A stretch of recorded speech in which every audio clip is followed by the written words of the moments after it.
एखन एकटा हम कोबर सुना रहल छी। सब केओ बेसी से बेसी सुनब, लाइक शेयर सब्सक्राइब करब, अहूँ सब गायब। धन्यवाद। जय मिथिला, जय मैथिली।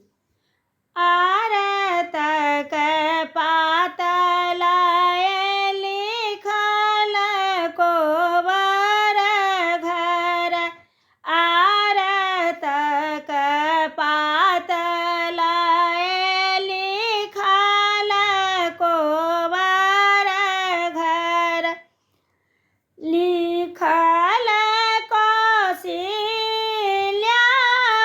सासु हे, अवधपुर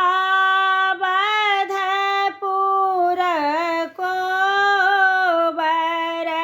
लिखल कौशल्या सन सासु हे, अवधपुर कोबर,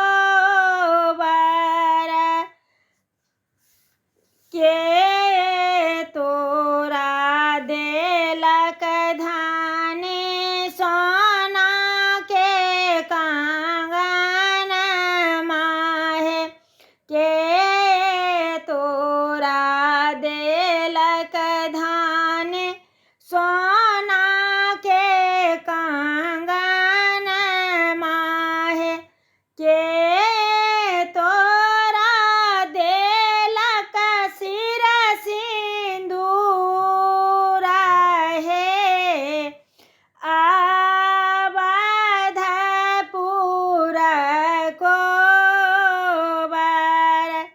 माए बाप देलन सोना के कंगन माँ, आहे प्रभु देलौं सिर सिंदूर हे, अवधपुर में कोबर,